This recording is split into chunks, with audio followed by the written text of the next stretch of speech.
de que inicialmente los saberes estaban aglutinados y con el paso del tiempo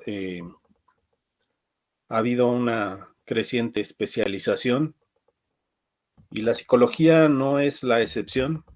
En la clase pasada no pudimos hablar acerca de las ramas, de las especialidades de la psicología, y en esta clase pues vamos a iniciar con esa parte. Luego vamos a ver lo que serían las etapas de desarrollo histórico de la psicología del trabajo.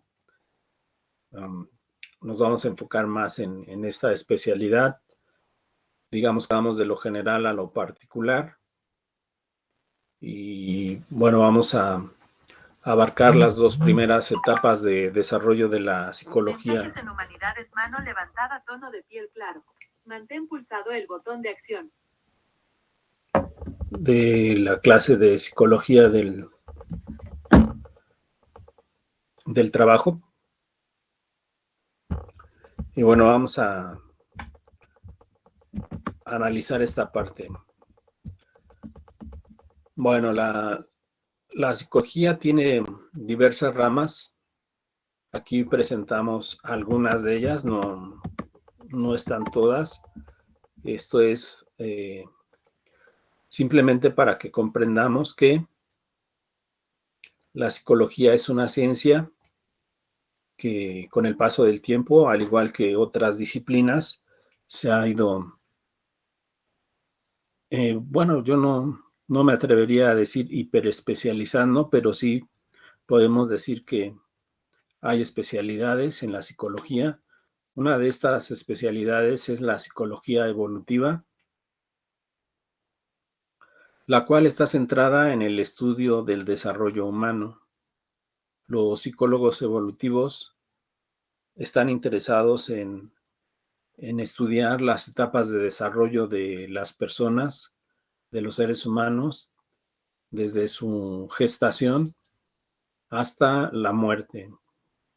Y bueno, es importante que consideremos que, por ejemplo, este tipo de psicólogos pues se van a ocupar de las diferentes fases de desarrollo del ser humano, y por poner un ejemplo, podemos pensar que este tipo de psicólogos pudiera estar interesado, por ejemplo, en la adolescencia, que es una etapa de desarrollo de los seres humanos.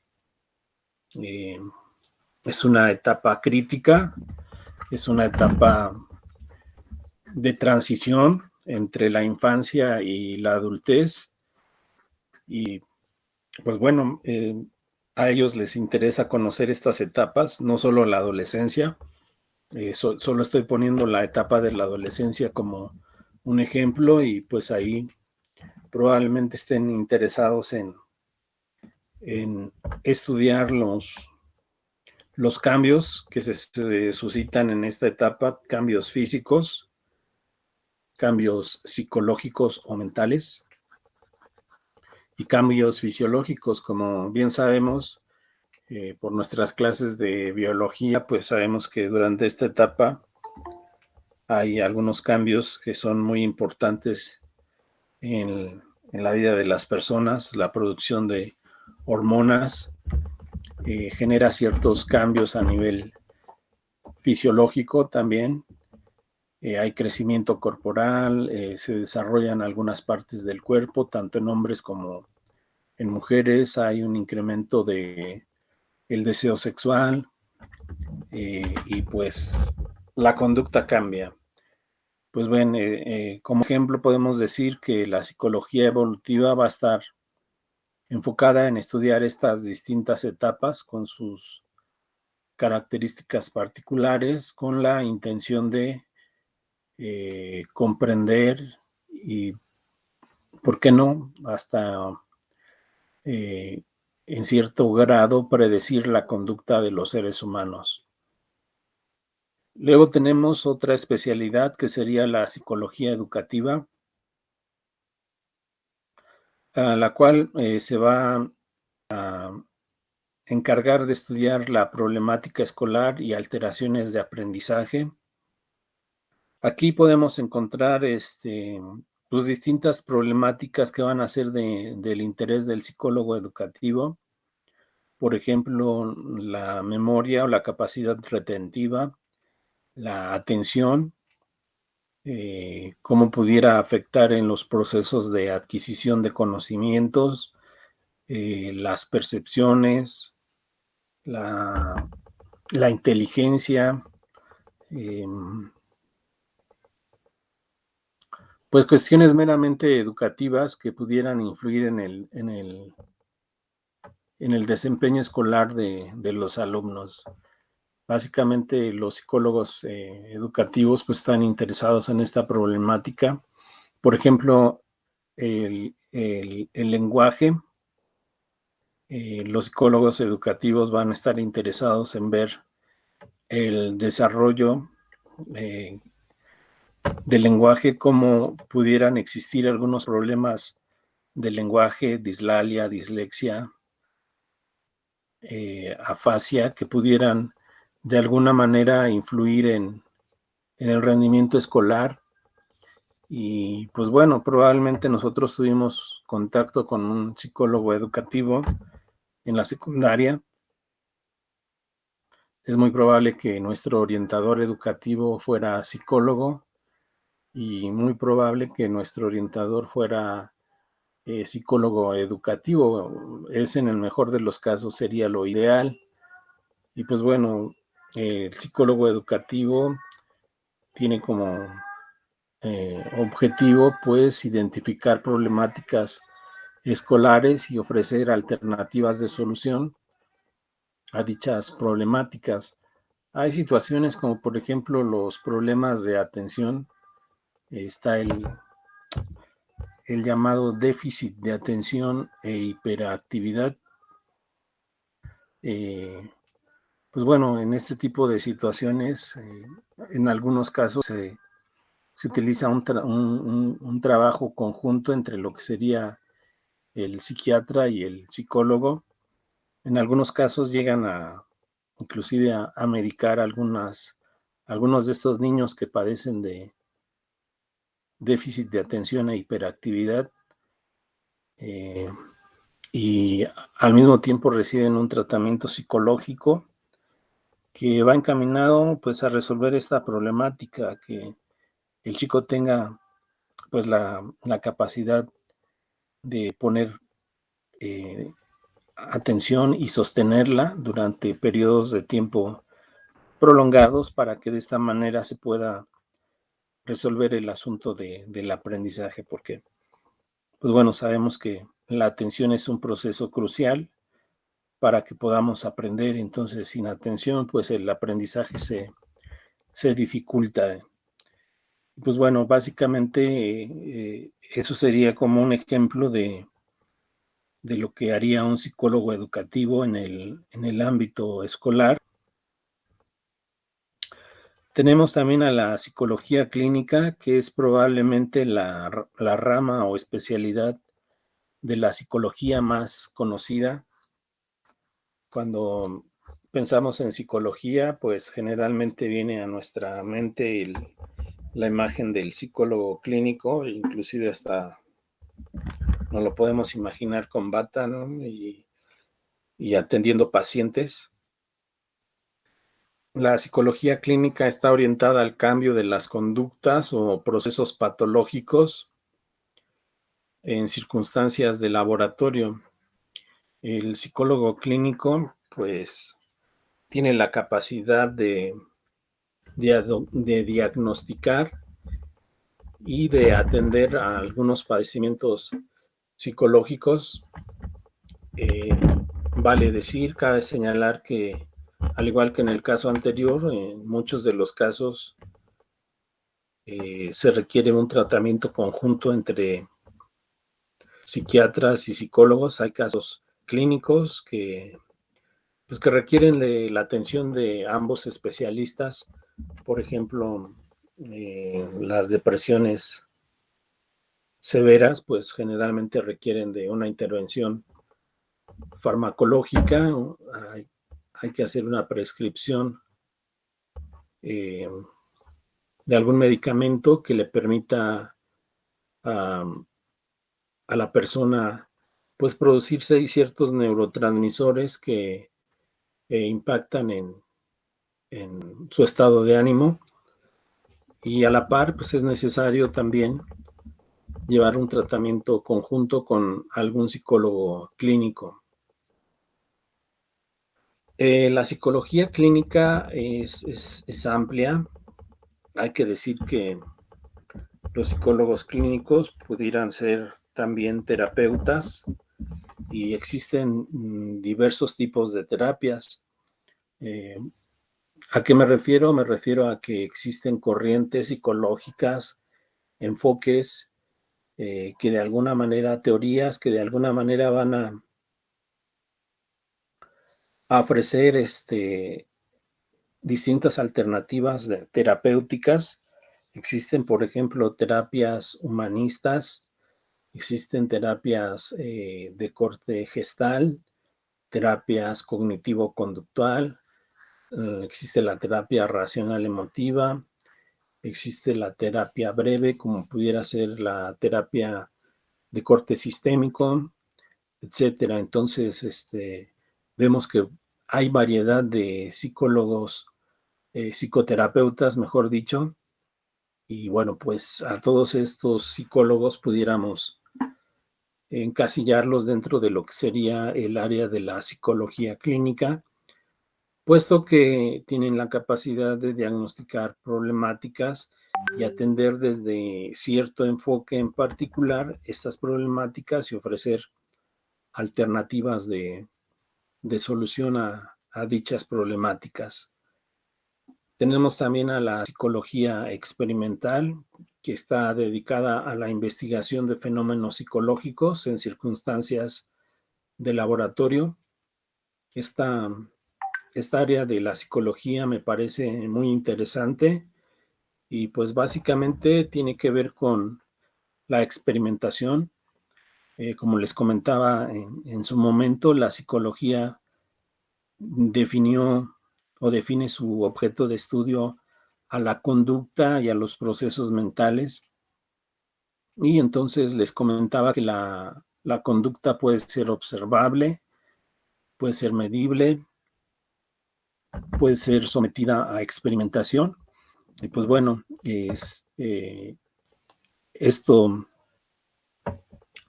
es posible, y de hecho se utiliza el método científico para investigar ciertos fenómenos psicológicos que son del interés del investigador.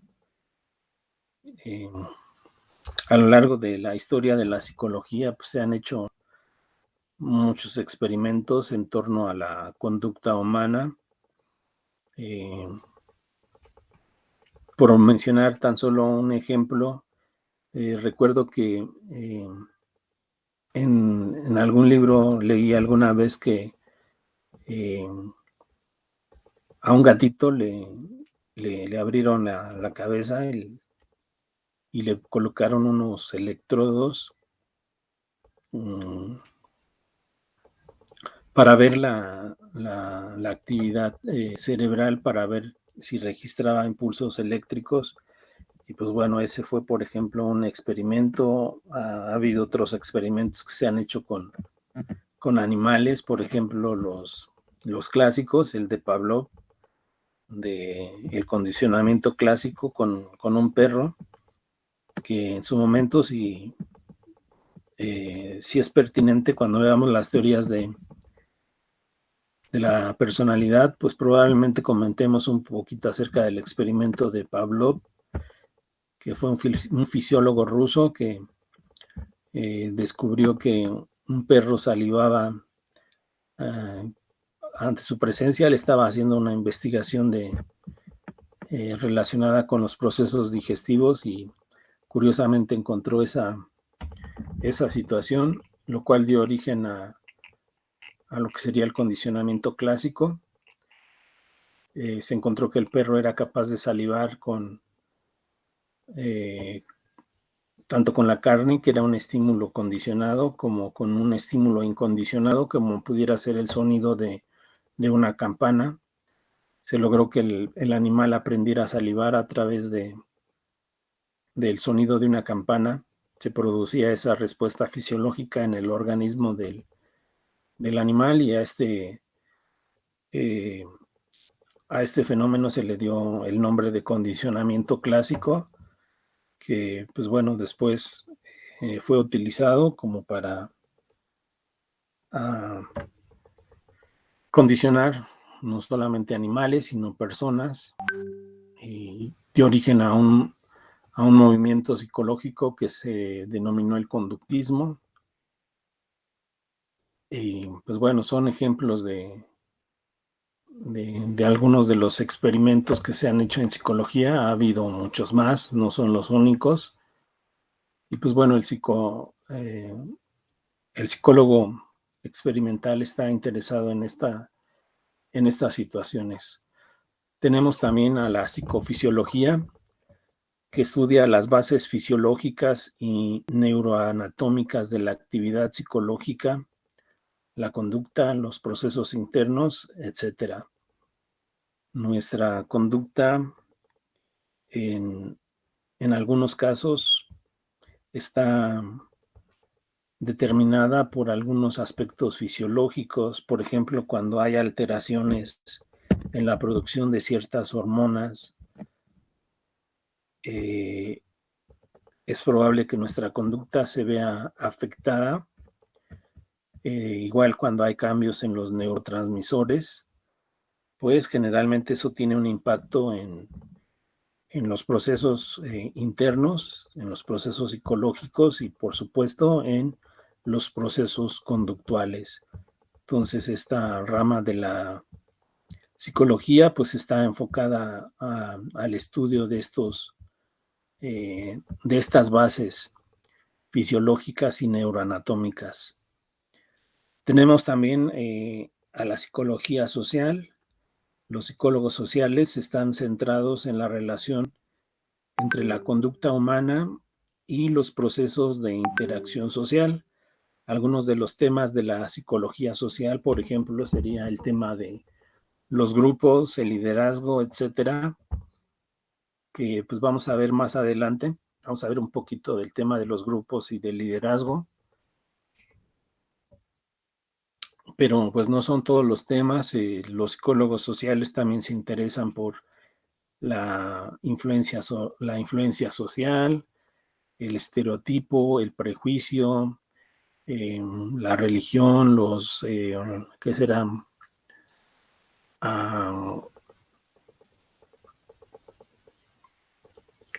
Algunos fenómenos sociales que pudieran tener una explicación psicológica. Y pues bueno, básicamente la labor del psicólogo social es investigar estos fenómenos. Por ejemplo, de esto último que acabo de mencionar, los rumores, por ejemplo, hacen teorías acerca del rumor, por ejemplo, cómo es que los rumores pueden impactar en la conducta de las personas. Y pues bueno, el rumor es algo que se produce dentro de un grupo, y cómo eso pudiera afectar el comportamiento o la conducta de las personas. Y finalmente tenemos aquí la psicometría, que es esta parte de la psicología que se encarga de la construcción de instrumentos de medida para la aplicación psicológica. Estos instrumentos pues son los famosos test o pruebas psicológicas o mentales. Existen diversos tipos de test. Existen test de tipo proyectivo, existen test que miden la inteligencia, existen test de personalidad, test de actitudes, test de aptitudes vocacionales, etcétera. Toda una serie de pruebas psicológicas que pues tienen como finalidad medir distintos aspectos psicológicos de los seres humanos. Dentro de los test proyectivos, por ejemplo, existe la figura humana, el Macover, el hombre bajo la lluvia, el HTP, por sus siglas en inglés, House, Tree, Person, que sería el test de la casa, el árbol y la persona, en fin. Y pues bueno, cuando hemos ido a solicitar un trabajo, pues es muy común que nos apliquen el Macover o de la figura humana. Es un test donde se nos pide dibujar una figura humana y en el reverso hay que escribir una historia relacionada con la figura que dibujamos. Es un test proyectivo. Luego se nos pide dibujar una persona del sexo opuesto y lo mismo escribir una historia en el reverso de la hoja.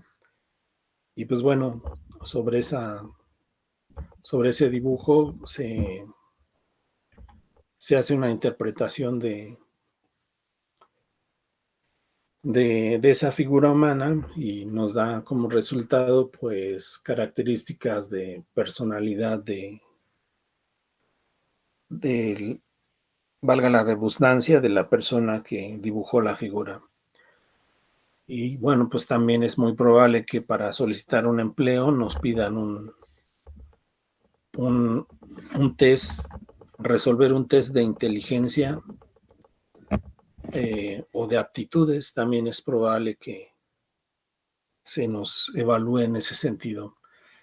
Hay que señalar que los test o las pruebas psicológicas no solamente se aplican para cuestiones laborales, pueden tener aplicaciones en el ámbito escolar, pueden tener aplicación también en el terreno clínico, como para integrar un expediente que nos permita conocer algunos elementos o características psicológicas de la persona antes de emprender un tratamiento.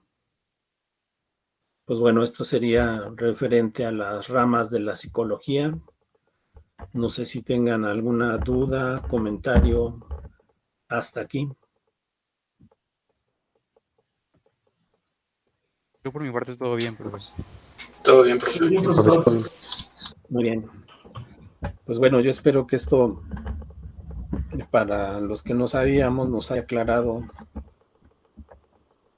mucho de la labor del psicólogo, porque a veces creemos que todos los psicólogos son psicólogos clínicos y pues ya vimos que no. Existen diferentes tipos de psicólogos, así como no todos los ingenieros son ingenieros industriales, ¿no? Hay ingenieros en transporte, hay ingenieros que les gusta en ingenieros químicos, ingenieros en mecatrónica, etcétera, etcétera, o en robótica. De la misma manera que existen diferentes especialidades de la ingeniería, también las hay en relación a la psicología. Bueno, pues vamos a darle vuelta a la hoja y vamos a ver la siguiente diapositiva, donde ya entramos en el terreno de el desarrollo histórico de la psicología del trabajo. Este es un dato curioso, según cuenta Mochinsky en 1993. La primera utilización del término psicología industrial se realizó en un artículo de 1904 y fue fruto de un error. Un psicólogo llamado W. Bryan escribió un artículo en el que hablaba de la necesidad de una mayor investigación en psicología individual y se coló un error de dedo, se coló un gazapo y escribió industrial y ni siquiera se percató de esa equivocación. Sin embargo, a partir de ahí el concepto de psicología industrial se popularizó y comenzó a aparecer en la literatura. Bueno, por psicología industrial entendemos esa esa área de la psicología que va a estar en un principio enfocada en el estudio de las cuestiones psicológicas en el ámbito laboral, en la industria propiamente. Y bueno, a partir de ese primer momento, pues bueno, vemos que se van a hacer toda una serie de aportaciones. La psicología del trabajo, según algunos autores como Katzel, 1994, Munduate, 1997 y O'Reilly, 1991. Según estos autores, en el desarrollo de la psicología del trabajo, se ha pasado de una aproximación micro centrada en el estudio del individuo en su puesto de trabajo, análisis de la fuerza física, condiciones materiales para realizar su actividad, fatiga, monotonía, etc., a una perspectiva macro, cuyo objetivo es la relación entre el individuo, la organización y el entorno. A efectos prácticos, podemos dividir la evolución histórica de la psicología del trabajo en varias etapas, a saber, el texto que les proporcioné divide la evolución histórica de la psicología del trabajo en 4 etapas. La primera etapa es un periodo situado antes de 1920. Estamos hablando de principios del siglo XX. Luego tenemos un periodo entre guerras. Luego tenemos una tercera etapa que sería el periodo posterior a la Segunda Guerra Mundial. Y finalmente tenemos una cuarta etapa que serían los últimos años, que bueno, en el texto abarca solamente hasta el año 2000, que serían principios del siglo XXI, pero bueno, que ese periodo se prolonga hasta nuestros días. Y pues bueno, es lo que vamos a estar analizando en las siguientes diapositivas. Hoy probablemente solo analicemos las 2 primeras etapas, que serían el periodo antes de 1920 y el periodo entre guerras.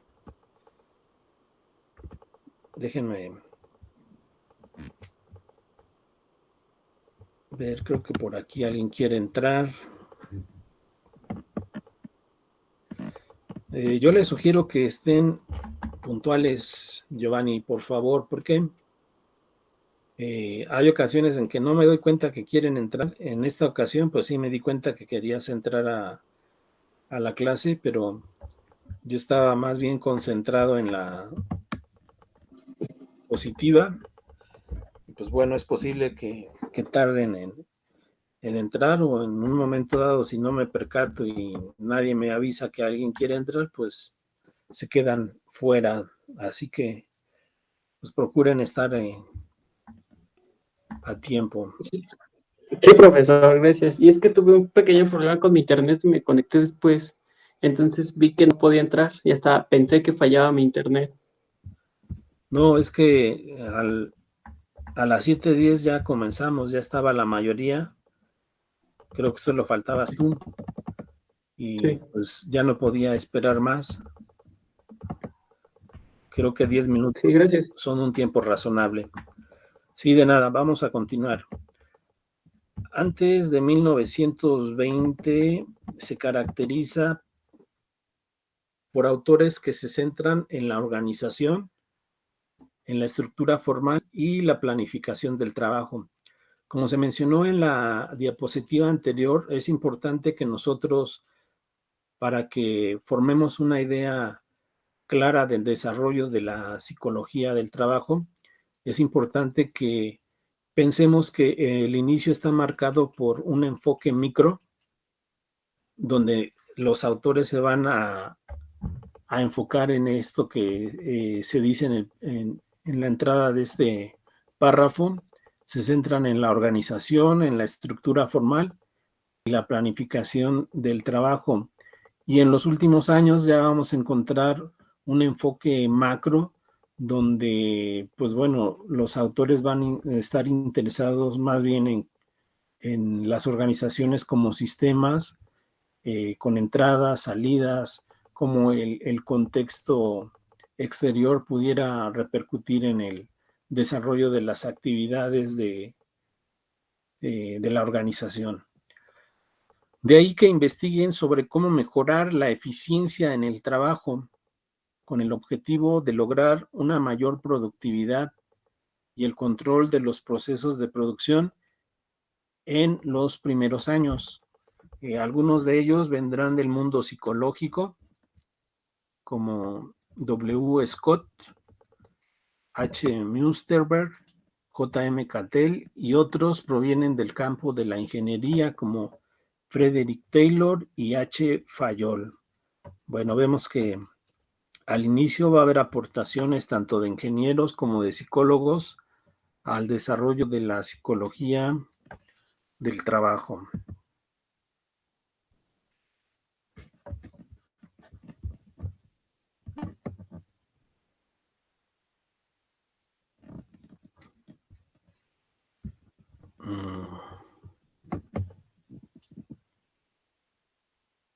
Ok. Bueno, aquí tenemos a W. Scott, nace en 1869, muere en 1955. Como vemos, pues fue un habitante de los dos siglos, de dos periodos históricos. Nace en el siglo XIX y muere en el siglo XX. Este personaje realiza sugerentes investigaciones sobre la publicidad y su influencia en el mundo de los negocios. Si bien, como afirma Peiró, 1986, estaba más interesado por el comportamiento de los consumidores que de los propios trabajadores. No obstante, pues bueno, hay un interés en la conducta, en este caso de la conducta de los consumidores. Sin embargo, fue el primero que ostentó el título de profesor de psicología aplicada en la primera escuela de psicología industrial. Fíjense, en la primera escuela de psicología industrial creada en el año de 1915 en la Carnegie Institute of Technology. Y pues bueno, él va a hacer esa aportación. Ya hay intentos de comprender la conducta, no solo de los consumidores, sino también de los trabajadores. Se crean las primeras escuelas enfocadas al estudio de la psicología industrial. Y pues bueno, es uno de los personajes históricos del desarrollo de la psicología del trabajo. Luego tenemos a Hugo Münsterberg, quien, al igual que el personaje anterior, nace en 1836. Bueno, no en el mismo año, pero sí son contemporáneos, y muere en 1916. A él se le suele considerar el padre de la psicología industrial, ya que fue un psicólogo que intentó aplicar los métodos psicológicos de investigación a los problemas que se presentaban en el mundo laboral. Pues bueno, él fue uno de los pioneros, va a utilizar toda la capacidad de investigación de la psicología hasta ese entonces para aplicarlo a los problemas del mundo laboral. Por ejemplo, él, con motivo del desastre del Titanic, colaboró en la selección de oficiales para la Marina Mercante. Vemos cómo desde principios de siglo, pues ya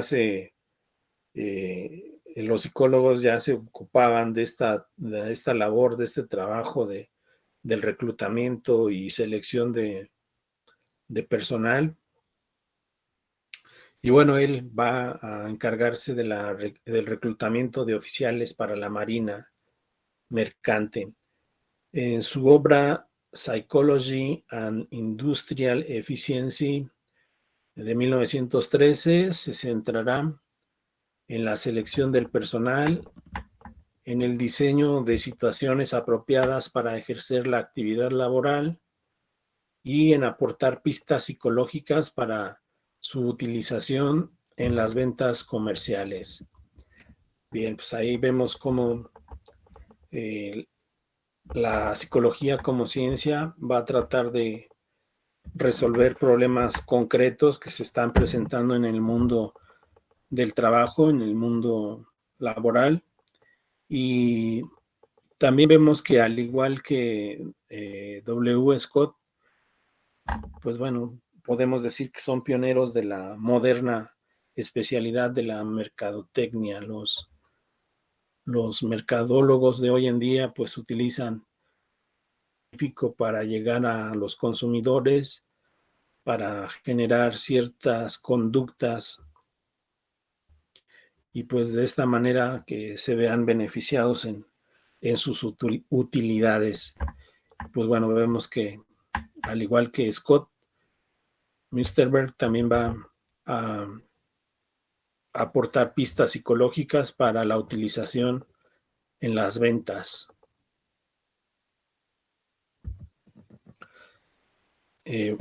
Bueno, aquí por ejemplo, para comprender un poquito más esto de las pistas psicológicas, hace mucho tiempo leí una técnica de venta que es como el portazo. Y el portazo es como dar un golpe, un trancazo a la persona para después suavizarle la situación. Un vendedor de entrada puede decirle, y de hecho lo hacen, ¿no? Le pueden ofrecer un producto a un alto costo y pues de entrada eso genera un impacto psicológico en la persona. A su vez, pues desde luego el vendedor también debe de generar cierto interés y deseo de la persona por adquirir el producto. Pues básicamente el éxito de la técnica consiste en que después de presentar un producto a un precio elevado, pues finalmente se le ofrece el mismo producto a un precio más accesible. Y lo vemos, por ejemplo, en los supermercados, ¿no? Con las llamadas ofertas comerciales, ¿no? Los productos aparecen con un precio inicial, que nos pueden decir, tenía un precio de 39 y hoy te lo puedes llevar por la módica cantidad de 499. Pues decimos, oh, pues sí, es una diferencia significativa. Y pues bueno, psicológicamente las personas no quieren dejar pasar esas oportunidades de supuesta rebaja. Y pues bueno, es como un ejemplo para ilustrar un poquito esta parte de cómo la psicología puede ser utilizada en cuestiones mercadológicas. Hay por otra parte también estudios acerca de la psicología del color y vemos cómo los colores pudieran tener un impacto en el consumo de las personas. Tenemos también a J.M. Cattell, quien nace en 1860 y muere en 1944. Él fue un gran impulsor de la psicotecnia o aplicación de las pruebas psicológicas en el mundo profesional. Potenció la utilización de instrumentos para medir las diferencias entre los individuos con el objetivo de seleccionarlos según sus capacidades. Bueno, pues él tenía ese interés en medir las diferencias individuales. Pues es es lógico y es obvio que las personas somos diferentes.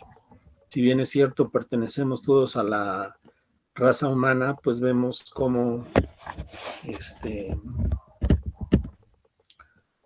pues haciendo un poquito el comentario a modo de broma, pues como todos hemos recibido pues distintos talentos, ¿no? Por ejemplo, a veces comentamos cuando queremos decir que una persona es tonta, pues que llegó tarde a la repartición de cerebro, ¿no? Entonces, pues bueno, ese tipo de comentarios, pues de alguna manera reflejan el pensamiento de que las personas, pues hemos sido dotadas con diferentes características y pues bueno, Cattell está interesado en identificar esas diferencias individuales, en medirlas sobre todo, en medir las diferencias individuales con la intención de que las personas pudieran ser seleccionadas según sus capacidades en el ámbito laboral, por ejemplo, para ocupar ciertos puestos, ¿no? Pues algo muy de sentido común es, por ejemplo, identificar personas extrovertidas para colocarlos en un puesto de ventas, por ejemplo, un puesto que requiere del trato con la gente, de personas sociables, de personas sonrientes, amables, agradables, que de alguna manera puedan tener más probabilidades de éxito en esta labor. Bueno, no son las únicas características, ¿no? Otra característica de un vendedor, aparte de ser extrovertido y de tener facilidad de palabra, pues también debe tener una alta tolerancia a la frustración, porque pues muchas de los intentos de vender algún producto, pues no necesariamente son exitosos, ¿no? Entonces también tiene que tener esa capacidad de sobreponerse a las adversidades, a las negativas de los clientes potenciales. Pues bueno, J.M. Cattell va a estar, va a hacer su contribución en el terreno de la psicotecnia, es decir, en la elaboración de pruebas psicológicas y en la aplicación de las mismas. Luego tenemos a Frederick Taylor, quien nace en 1856 y muere en 1915. Muere a principios del siglo XX. Fue un ingeniero que va a intentar poner racionalidad en el modo de proceder laboral que consideraba arcaico y trasnochado. En el texto que les proporcioné se habla, por ejemplo, de cómo una persona se encargaba de ir al bosque, cortar madera, acarrear la madera, procesar la madera, diseñar un mueble, elaborar el mueble y finalmente poner el mueble a la venta en el mercado. Taylor se acerca al mundo del trabajo y observa que la mayoría de las personas realizan las mismas actividades y con las mismas rutinas que han sido realizadas durante siglos. Se pregunta si se podrán agilizar los procesos y aumentar la productividad, disminuyendo a su vez la fatiga y la monotonía. Pues Taylor va a ser un revolucionario en su época porque va a cambiar la forma de producción, la forma de producir bienes materiales. Esa es la alternativa que propone en su obra The Principles of Scientific Management, 1911, que darán lugar a la acción científica del trabajo, y algunos de sus postulados son los siguientes. Número 1, disociación del proceso de trabajo. Por un lado irán los que diseñan y estudian los procesos. Por no decir, por un lado irán los ingenieros y por otro los que ejecutan o la parte operativa o llevan a cabo las diversas actividades. Henry Ford va a estar atento a esta situación y va a poner en práctica las teorías de Taylor. y hará efectiva la producción en cadena en la fabricación de coches. Pues bueno, antiguamente los coches se armaban de forma artesanal, uno a la vez, y con estos postulados de Taylor, Ford, por ejemplo, va a poner o hará efectiva la producción en cadena, donde, pues bueno, si hemos visto algunas imágenes de fabricación de coches, vemos cómo los coches van pasando por una banda sin fin y cada persona tiene una actividad concreta. Unos le ponen el cofre, otros le ponen la puerta, otros le montan los vidrios, y así sucesivamente hasta que al final de la cadena tenemos un coche terminado. Y pues bueno, esto revolucionó la forma de producir coches y pues bueno, en la actualidad se siguen implementando esa forma, nada más que hoy en la actualidad pues los coches también son fabricados por robots, lo cual todavía ha hecho más rápida la producción, más eficiente la producción de los mismos. Y pues bueno, vemos que la industria automotriz genera importantes ganancias y aportaciones a la economía de los países, como es el caso de México, ¿no? Es una de las industrias más fuertes en nuestro país, la industria automotriz. Y pues bueno, vemos que los principios de Taylor pues cobraron efectividad. Control de los procesos. Su objetivo será aplicar el mejor método posible para realizar una tarea. El control de calidad, podríamos llamarle así. Taylor parte de una visión pesimista del hombre. Es algo que habíamos comentado en la primera clase, la importancia que tiene considerar las ideas que tenemos acerca de la naturaleza humana. Para Taylor, el ser humano es un holgazán, es un flojonazo, y es necesario poner mecanismos para que realice su labor de una manera productiva. Dentro de esos mecanismos, por ejemplo, encontramos el control del tiempo en la realización de las tareas, se introduce el reloj, la supervisión de los mandos intermedios, el incentivo puramente económico e individual, etcétera. Y tenemos también la selección de empleados como tercer punto, y el objetivo será colocar a la persona idónea en la tarea adecuada. Pues bueno, estos son algunos de los planteamientos de Taylor que pues hasta nuestros días se siguen aplicando en procesos productivos. Aún existe la disposición del proceso de trabajo, el control de los procesos, se sigue trabajando bajo presión, con límite de tiempo para realizar actividades, sigue existiendo la supervisión y, por supuesto, la selección de empleados.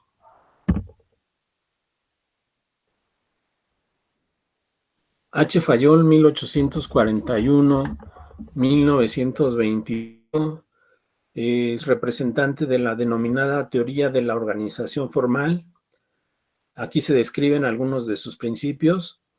Por ejemplo, el principio de especialización, el cual potencia la división del trabajo y la especialización en la realización de tareas. Esto un poquito va de la mano con los planteamientos de Taylor, que se refieren a que cada persona realice una tarea específica. A unidad de mando es preferible que cada trabajador reciba órdenes solo de un superior y no de varios. Principio escalar en la cadena de mando. En toda organización se produce una gradación de tareas según los grados de autoridad y responsabilidad correspondientes. El grado superior lo tiene el jefe superior y de ahí desciende en forma proporcional según la escala jerárquica. Pues bueno, este es un método de control jerárquico, y pues es algo que pues da resultados. Tan es así que en la milicia, por ejemplo, existe este principio escalar, una cadena de mando, donde tenemos en la cúspide de la pirámide tenemos al jefe. En este caso, en el caso del ejército mexicano, por ejemplo, el jefe del ejército mexicano es el presidente de la nación, y pues bueno, de ahí le sigue el general y toda una serie de rangos más que van desde comandantes, tenientes, subtenientes, capitanes, sargentos, etcétera, que pues de alguna manera hacen posible el control de grandes poblaciones humanas. Control y coordinación de actividades. Hay una estructura piramidal de dirección. Cada pequeño grupo de trabajadores, 8 o 10, por su jefe. Esto es un poquito como la máxima esa que dice: divide y vencerás. Se dividen a las personas en grupos para que cada uno de estos grupos esté a cargo de un jefe y de esta manera puedan tener mejores resultados. Según los grados y niveles, permite que el jefe de la pirámide organización sin necesidad de controlar a muchas personas. Existe una comunicación entre grupos especializados, por ejemplo, jefes de un mismo nivel. Pues bueno, eso nos permite entender cómo existen existen organizaciones con un gran número de trabajadores, y todos esos trabajadores al final de cuentas están siendo dirigidos por una persona que puede ser el presidente de la compañía, y todo esto es gracias a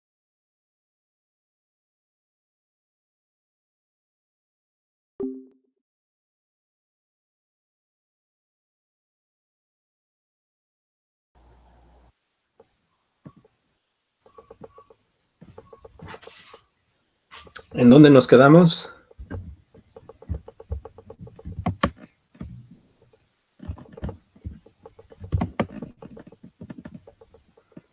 Nos quedamos con Fayol, profe.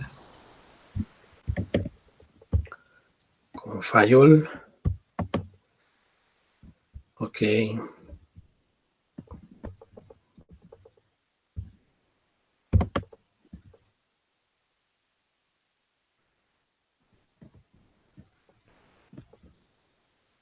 ¿Seguros con Fayol?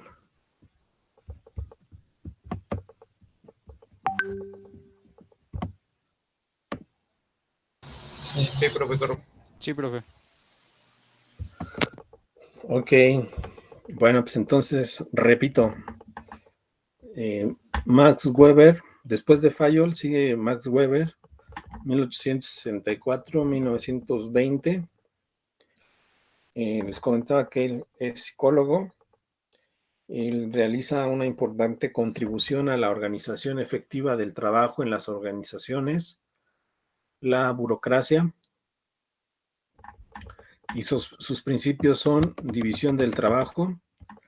La actividad se fragmenta en tareas que son realizadas por sujetos especializados. Vemos cómo la especialización en los tres autores es una constante. En los tres anteriores serían Taylor, Fayol y Weber. Autoridad jerárquica: se presentan diversos niveles que conllevan distinta autoridad. Los niveles inferiores dependen de los superiores.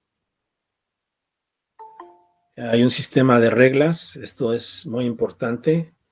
En toda organización existen reglas claras y precisas, bueno, en algunos más claras y precisas que en otros, para realizar las distintas actividades. Y pues bueno, esto tiene un impacto en la productividad. Entre más claras y precisas son las reglas para realizar las distintas actividades, pues hay una mayor sinergia hacia los objetivos organizacionales. Un trato impersonal, la actividad se fragmenta en tareas que son realizadas por sujetos especializados. Y tenemos,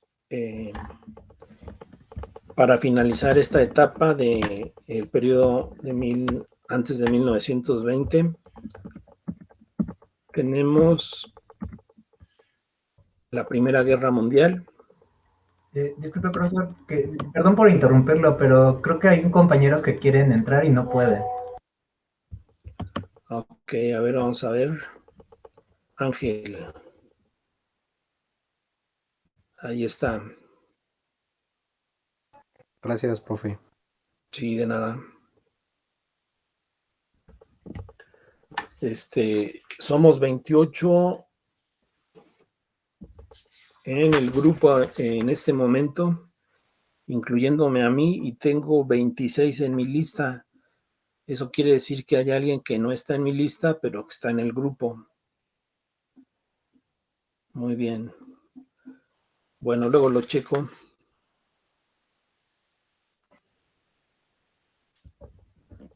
Bueno, les comento eso porque como yo vi que ya estábamos 27, pues dije, ya estamos completos. Pero hay uno más. Bueno, para cerrar esta primera etapa, les comentaba, viene el periodo de la Primera Guerra Mundial. La guerra propició el auge de las aplicaciones prácticas de la psicología. Dos problemas requerían solución. Por un lado, existía una gran necesidad de reclutar personal y urgía realizarlo con cierta probabilidad de éxito. Los psicólogos pudieron aplicar sus investigaciones sobre selección de personal para poder situar adecuadamente a los reclutas. Las pruebas Ejército Alfa y Ejército Beta fueron realizadas por cerca de 2 millones de individuos. Bueno, pues imagínense la cantidad de personas a las cuales se les aplicó esta prueba, estas pruebas psicológicas. Una era para personas que sabían leer y otra era para personas que no sabían leer. Y la intención de estas pruebas pues, era reclutar a las personas más idóneas para esta actividad indeseable que es la guerra. Y pues bueno, como comentario al margen, sabemos que las guerras de alguna manera provocan el desarrollo o el adelanto científico y tecnológico, puesto que de ello depende muchas veces la victoria, ¿no? La capacidad que tenga un país o un grupo de generar conocimientos o tecnologías innovadoras para, pues, no me gusta decirlo, pero generalmente son enfocados hacia la destrucción humana. Pues bueno, de eso depende muchas veces el éxito. Y pues bueno, no fue la excepción, la psicología en esta etapa de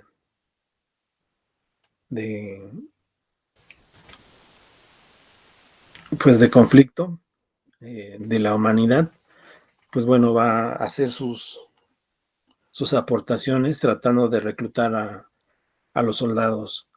Y por otro, era necesario investigar sobre cómo producir de la forma más rápida y eficaz, intentando evitar la rutina, el cansancio y la ineficacia. Pues bueno, un aspecto que a veces dejamos de lado al estudiar las guerras, bueno, académicamente hablando, ¿no? Generalmente hablamos de qué países se enfrentaron, en dónde pelearon, cuántos murieron, algunas historias pues llamativas, ¿no? de esos combates, pero algo en lo cual muchas veces no reparamos es en la parte que sostiene una guerra, es decir, se requieren de insumos para que una guerra pueda sostenerse. El mandar personas al frente requiere no solo de armas y municiones, también requiere pues de alimentos, de cosas que son necesarias para la existencia humana y que, bueno, de alguna manera deben de producirse en cierta cantidad.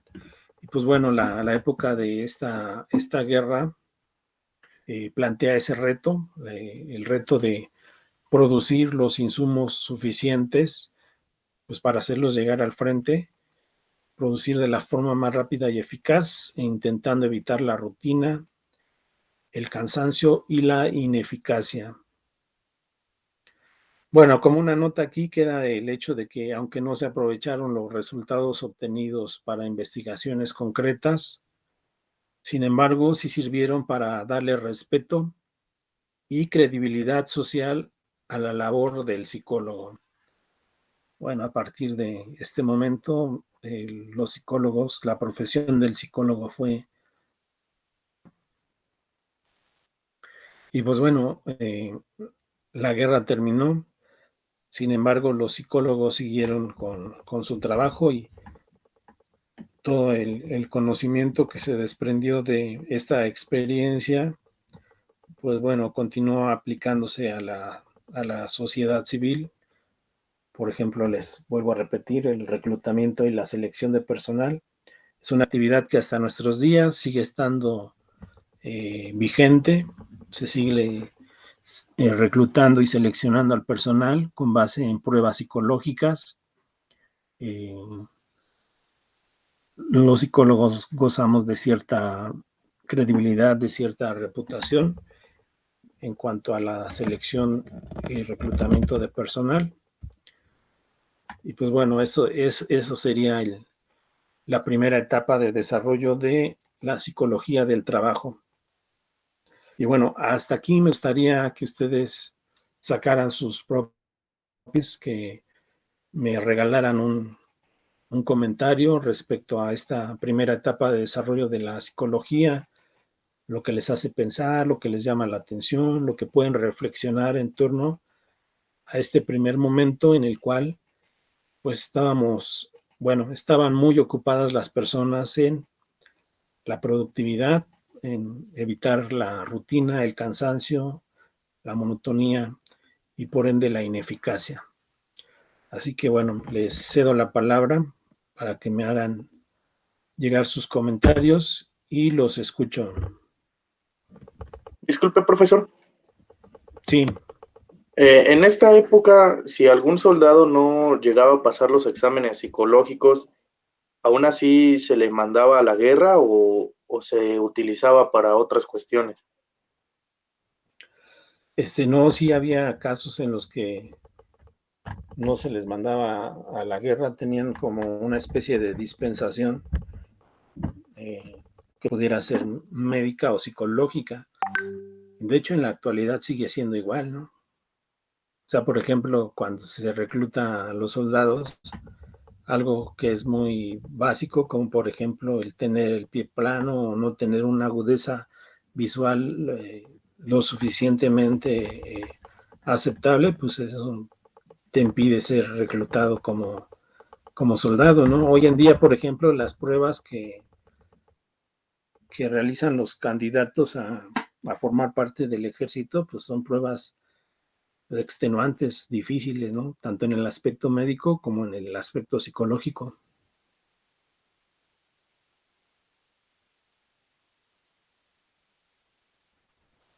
Ok, gracias, profesor. Sí, de nada.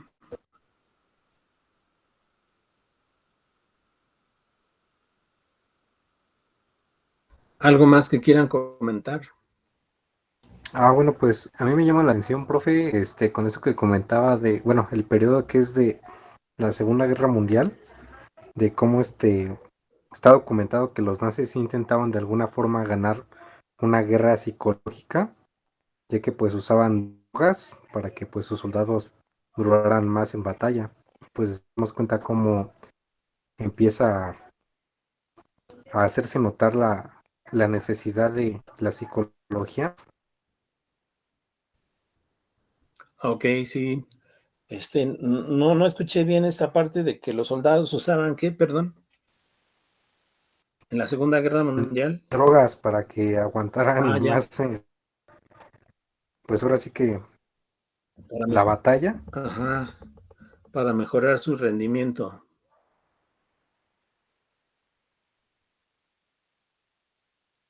Sí, bueno, la Segunda Guerra Mundial, pues por esta cuestión,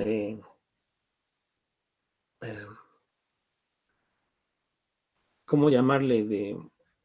Del Holocausto judío, pues los nazis pues tuvieron la oportunidad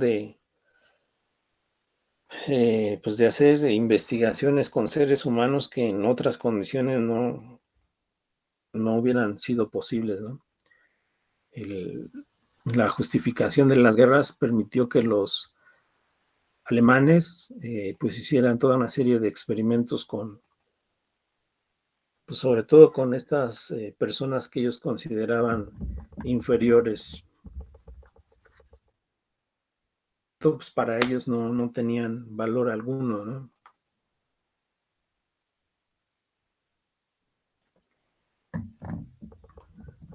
Y pues sí, efectivamente las guerras alientan el desarrollo científico y tecnológico.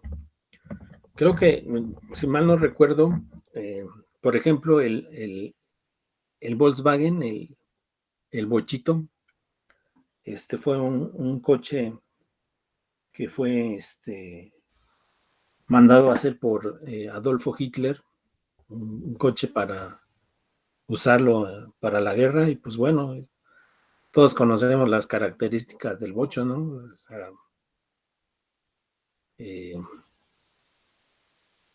un coche compacto, un coche pues que difícilmente presenta fallas mecánicas, que no utiliza agua, por ejemplo, el motor no utilizaba agua para el sistema de enfriamiento.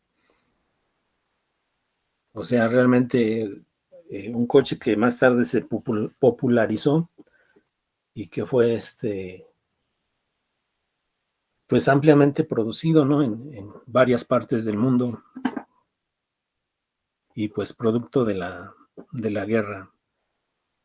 No sé por qué lo sacaron, ¿eh?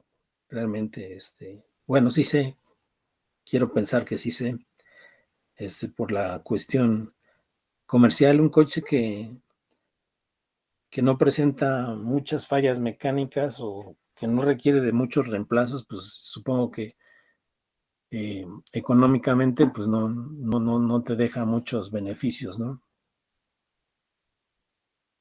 Entonces por ahí también hay el asunto de los intereses mercantilistas. Muy bien, ¿algún otro comentario?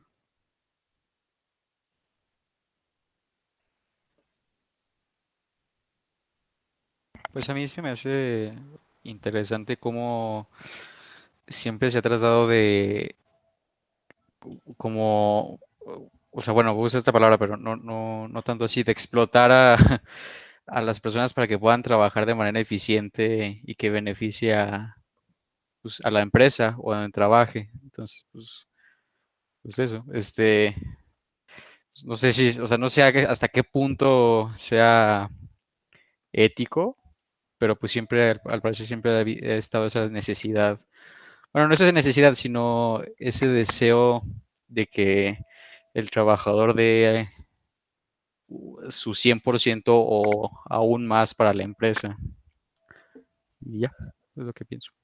Sí, es muy acertado tu comentario y de hecho esta primera etapa está marcada precisamente por esa situación, por la cuestión de la explotación.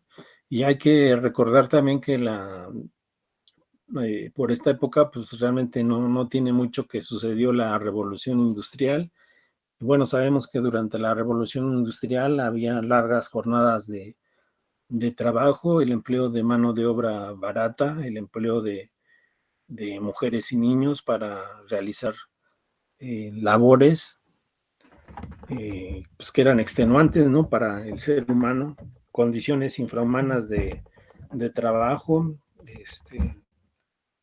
y pues bueno, esa es otra historia que tiene que ver con el reconocimiento de los derechos de las personas como trabajadores y que bueno, dio otro resultado como por ejemplo la creación de sindicatos, pues que básicamente tenían como finalidad velar por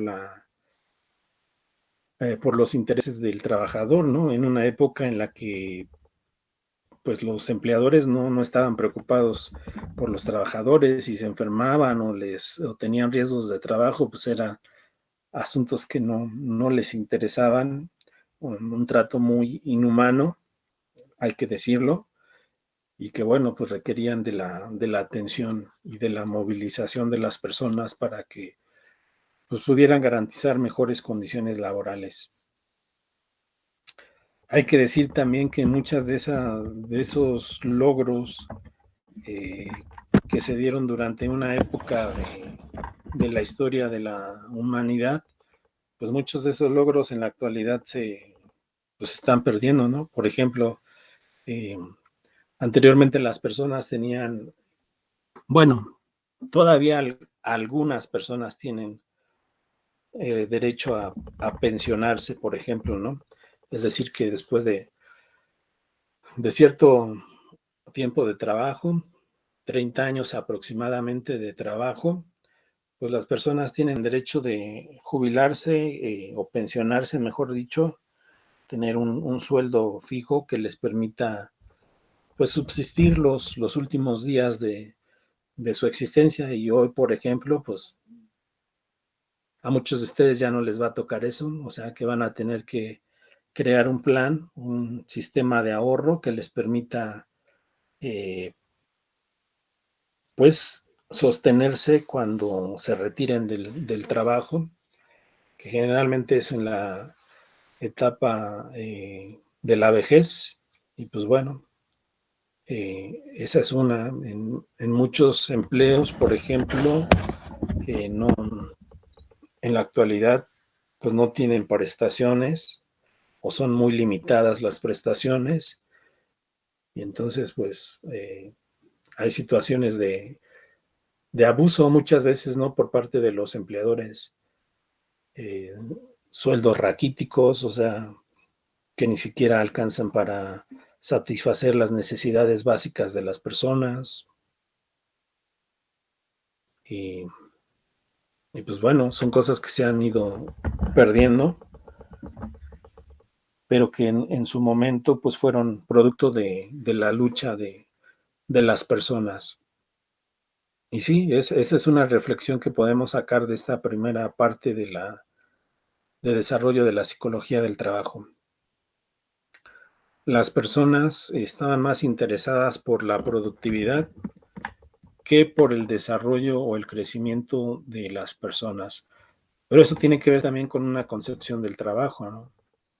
El trabajo, desde mi perspectiva, debería ser una oportunidad para el crecimiento personal en todos los sentidos, tanto material, o sea, económico, como social, como cultural, como espiritual, por ejemplo. El trabajo debería de darnos esa posibilidad de crecer, de desarrollarnos como personas, pero en pleno siglo XXI, pues todavía existen trabajos que, lejos de propiciar el desarrollo armónico de las personas, pues más bien como que generan una situación de estancamiento en las personas que, pues bueno, los condena a una situación de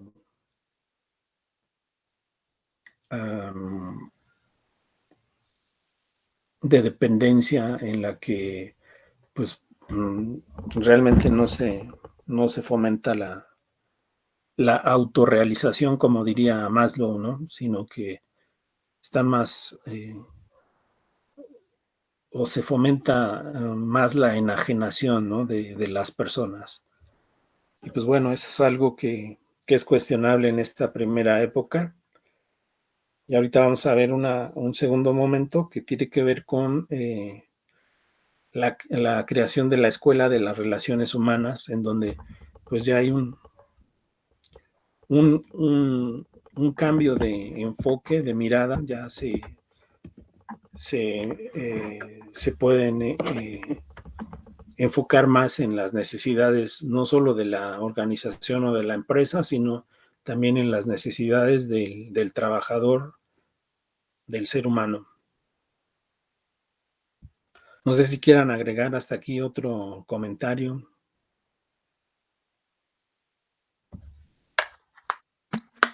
De mi parte no, profesor.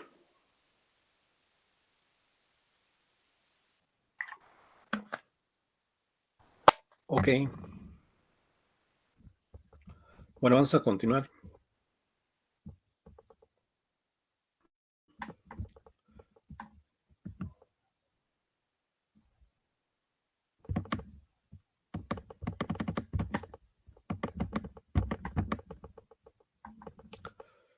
Bueno, después de lo anteriormente expuesto, viene el periodo entre guerras que va de 1920 a 1940.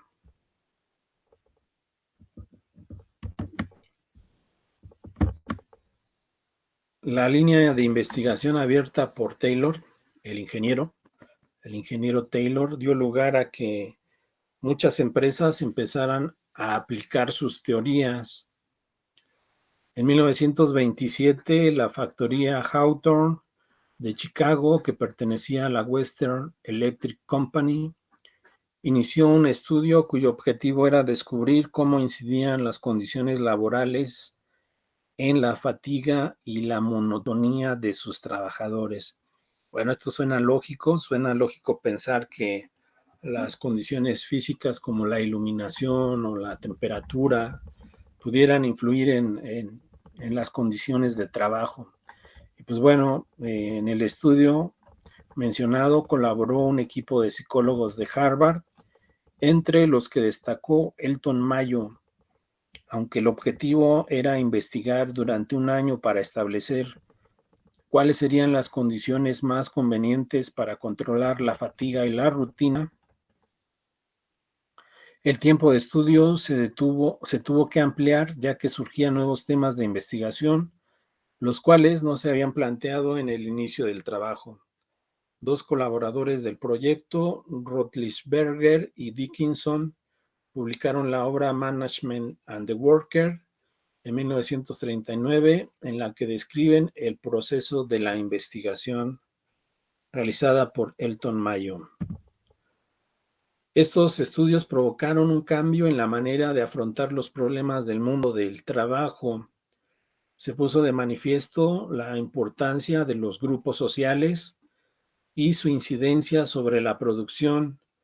Se empezó a tomar en serio el tema de la comunicación y a tener en cuenta no solo las variables físicas, sino la gran influencia que tienen los factores sociales, los grupos informales, la moral del grupo, el papel que ejerce el mando, las relaciones intragrupos e intergrupos, etcétera, en la realización de las tareas.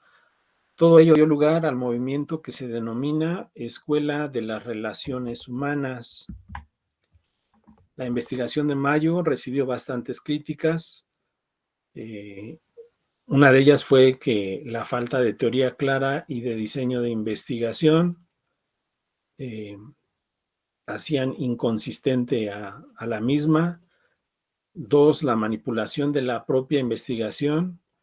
Así solo potenciaban aquello que iba en línea con lo que se pretendía conseguir. Por ejemplo, no valoraban el conflicto y separaban a las personas cuando éste se presentaba. Un excesivo tiempo de investigación.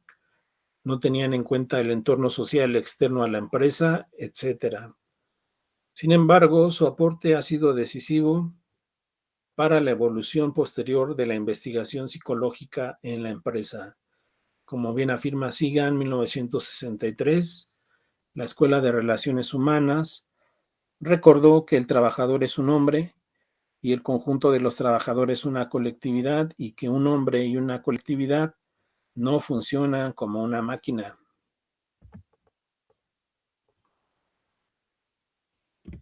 Ok.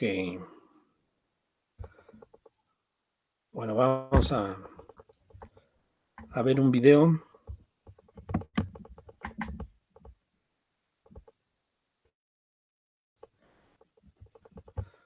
Pero necesito cambiar la configuración.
Bueno, me avisan si ven y escuchan con claridad.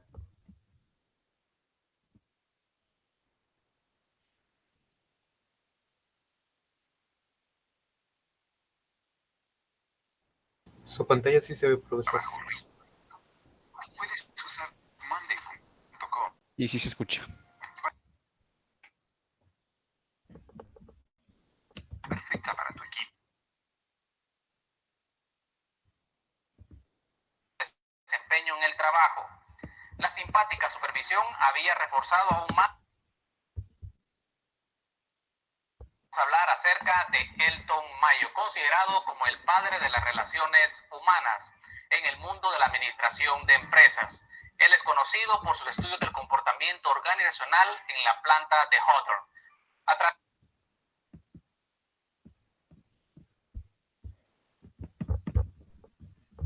de sus diferentes estudios llegó a la conclusión que la modificación de la iluminación de los ambientes de trabajo, así como la reducción de las jornadas de trabajo o la modificación descanso o como la aplicación de variantes en los sistemas de pagos o incentivos no explicaban el nivel de productividad de los empleados. Entonces llegaron a una conclusión, siendo que son otros los factores los que están directamente relacionados al nivel de productividad de cualquier colaborador. La idea principal del sociólogo es modificar la teoría mecánica del comportamiento organizacional y sustituirlo por uno que considere los sentimientos, las actitudes y los aspectos motivacionales del recurso humano. Todo ello es conocido como la teoría de las relaciones humanas o la escuela humanista de la administración. La religión cristiana y todos sus trabajos se iniciaron aplicándose en las iglesias y posteriormente fueron aplicados en los hogares y también en los trabajos. Elton Mayo afirmaba que el hombre no es una máquina como es considerado en otras teorías administrativas. Así que hoy en Yo Empresa vamos a hablar entonces de Elton Mayo, considerado como el padre de las relaciones humanas.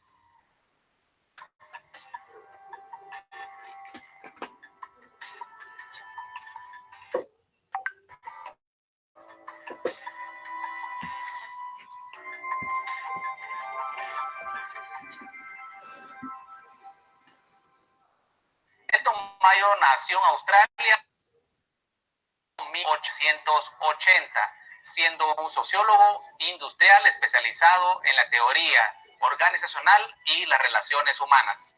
Él estudió medicina en la Universidad de Adelaida, Australia. Luego, en 1907, regresa a la universidad para estudiar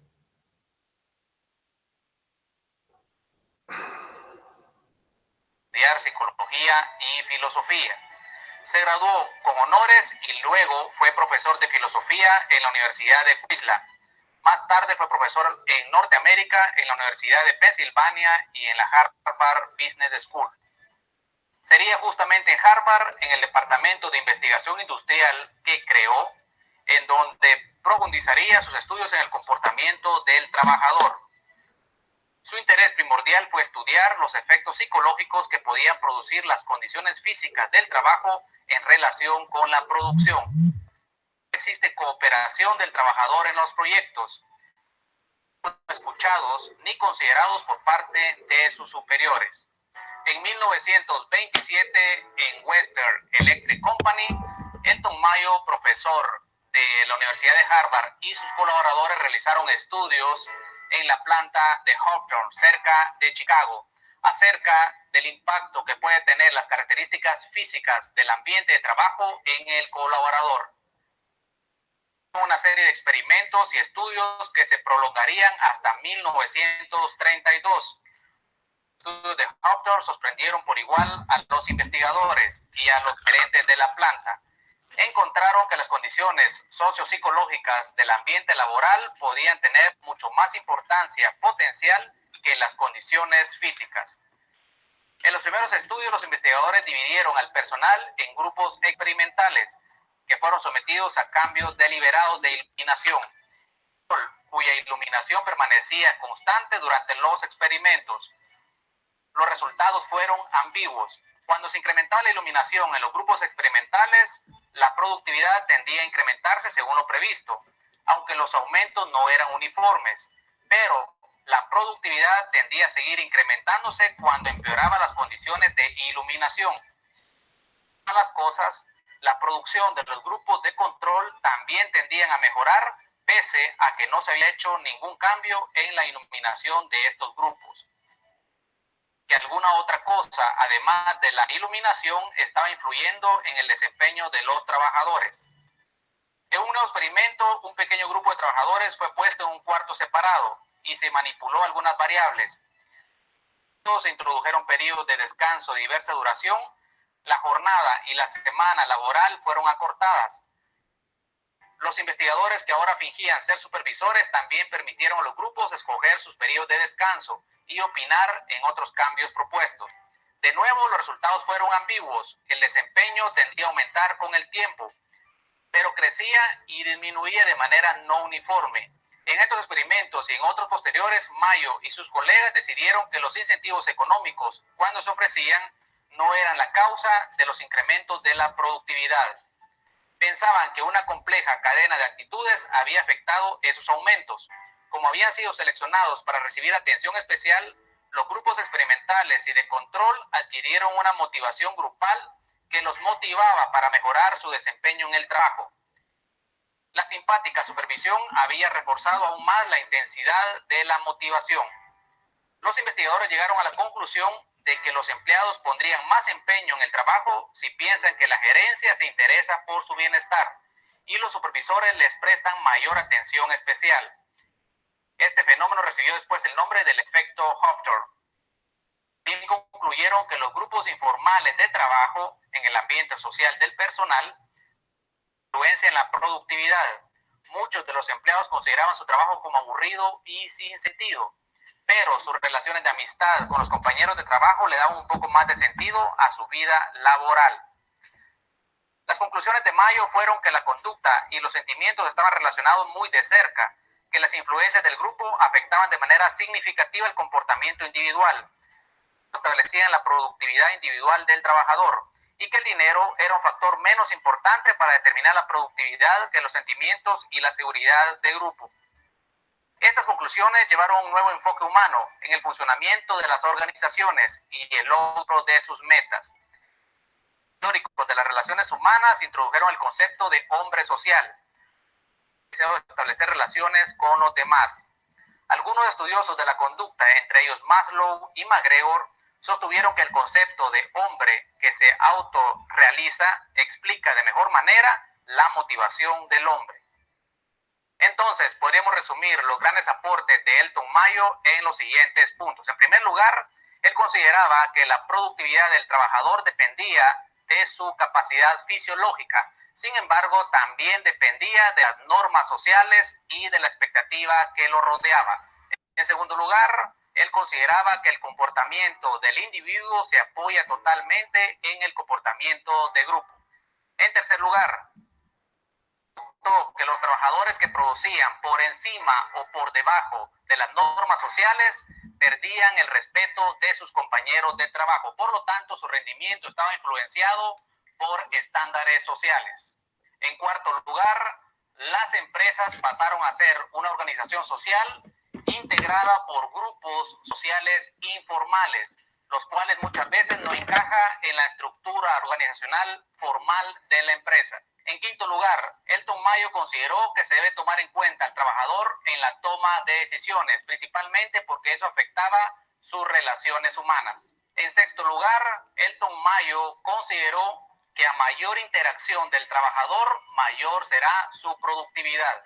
En séptimo lugar, a través de su experimento, él notó que todo cambio en la organización rendimiento del trabajador. Y en último lugar, él consideró que todo trabajador feliz va a ser mucho más productivo en la empresa. Elton Mayo murió en el año 1949 a la edad de 69 años. Sin embargo, sus estudios son de gran vigencia actualmente, principalmente en el análisis de los individuos, de los grupos, de las organizaciones y de las comunidades. Pues bien, amigos, esta es la vida de Elton Mayo y sus grandes aportes. Recuerda visitar nuestras redes sociales, suscríbete al canal. Soy Alex Calderón y esto es Yo Empresa.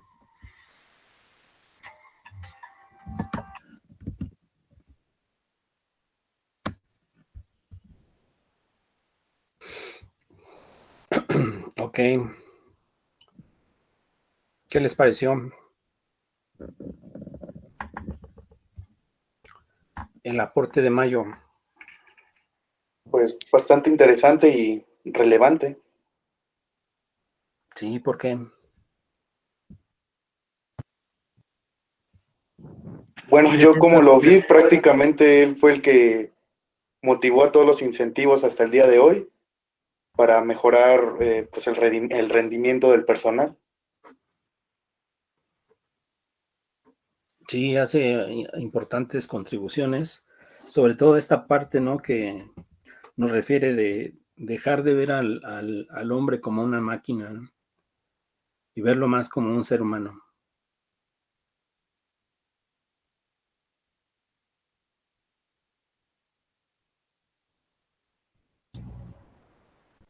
También gracias al aporte que dio, ¿cómo se llama?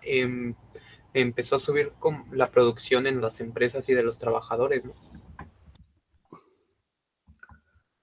¿Cómo, perdón?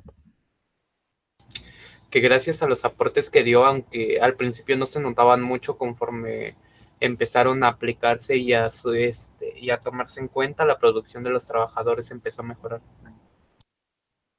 Sí, así es. El hecho de que los trabajadores sean tomados en cuenta, pues genera un clima psicológico favorable para un entorno productivo. Así es.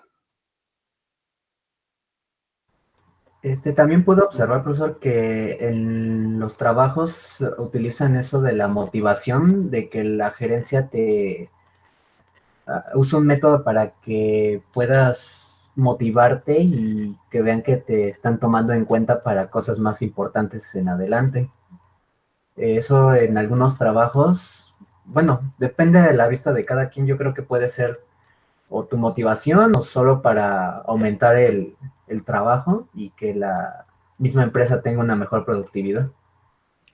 Sí, efectivamente es bueno que los trabajadores sean reconocidos, sean tomados en cuenta. Eso motiva a los trabajadores y pues también nos permite entender que la motivación no se produce solamente por una remuneración económica, ¿no? Sino también el ser considerado, en la toma de decisiones, bueno, toda vez que es posible. No siempre es posible involucrar a los trabajadores en la toma de decisiones, pero toda vez que es posible, pues eso fomenta la motivación en los mismos, ¿no? La persona se siente reconocida y pues tomada en consideración. Así eso Y sí, cabe. profesor. Y retomando lo que dice, creo que la motivación ha sido como que un tema más, buscado, porque digamos, varios autores como, Maslow creó la pirámide de las necesidades y habla también acerca de la motivación, ¿no? De lo que es lo que hace el trabajador mejor que mejore.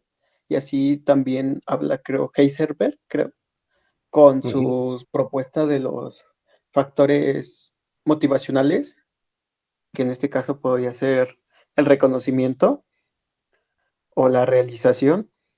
Y hablando un poco también de los factores higiénicos en el que manda lo que es, como mencionado en el video, los compañeros de trabajo, ¿no? Cómo pueden cambiar el ambiente laboral a que estés como que más a gusto a la hora de trabajar, ¿no?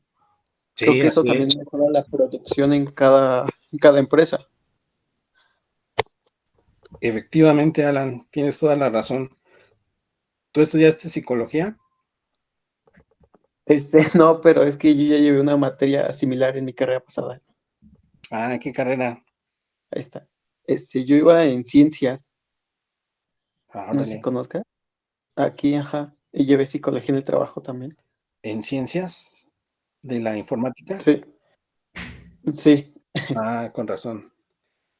Sí, así es, Alan. Desde aspecto de la motivación es algo muy importante considerar en los ambientes de trabajo y sobre todo también esta parte de la relación entre los compañeros, ¿no?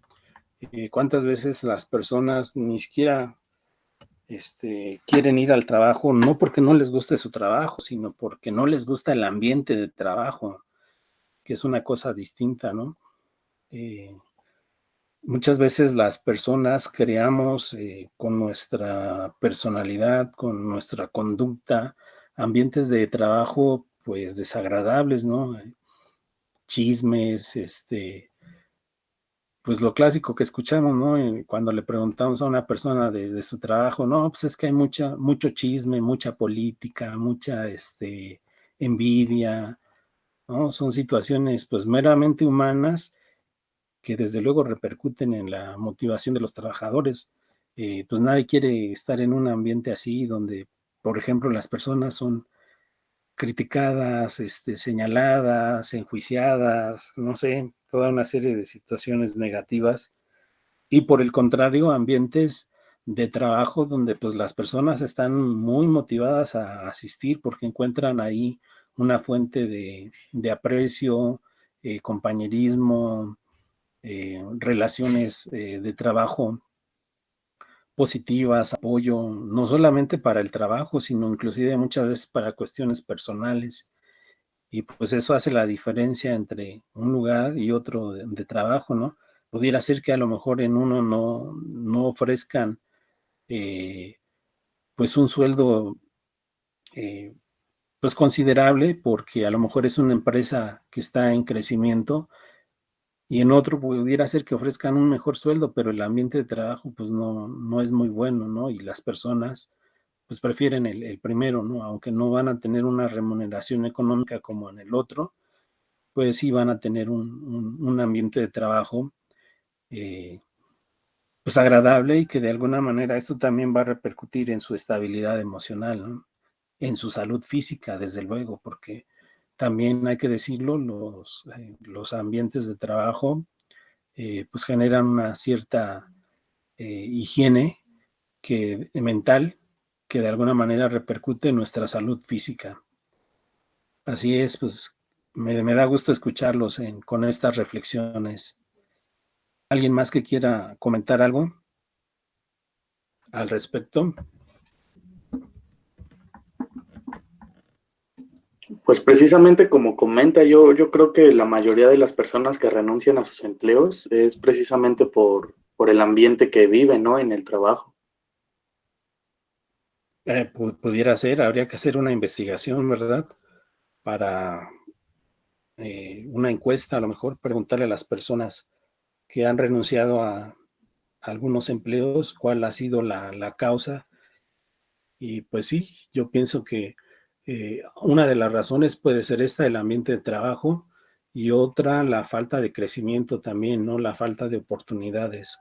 Hay empleos que no fomentan ese desarrollo en sus trabajadores y pues las personas abandonan, ¿no? Porque no le ven mucho sentido el permanecer un largo periodo de tiempo en un lugar donde no van a crecer, donde no se les da la oportunidad de adquirir nuevas responsabilidades y un crecimiento de experiencias, de conocimiento, inclusive materialmente hablando, ¿no? Así es.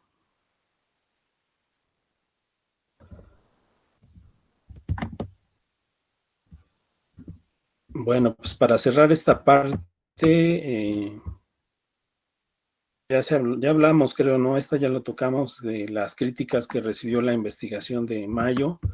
Sin embargo, su aporte ha sido decisivo para la evolución posterior de la investigación psicológica en la empresa. Algunos de estos fallos metodológicos los intentó suplir W. L. Warner en 1947, que centrará sus estudios en el entorno social externo a la fábrica. La aportación de Warner, el enfoque interaccionista, analizará aquellas variables sociales externas a la organización y su incidencia en el mundo de trabajo. Warner hará hincapié en cómo los cambios externos afectan a la conducta del trabajador en su actividad laboral y estudiará temas como la religión, la raza, la familia, White 1946, o el papel de los sindicatos. Pues bueno, vemos cómo la investigación del Elton Mayo fue punta de lanza para ulteriores investigaciones. Bueno, vamos a dejarle aquí y nos quedamos en el periodo posterior a la Segunda Guerra Mundial, que sería la tercera etapa. Y antes de que se vayan, déjenme poner aquí en el chat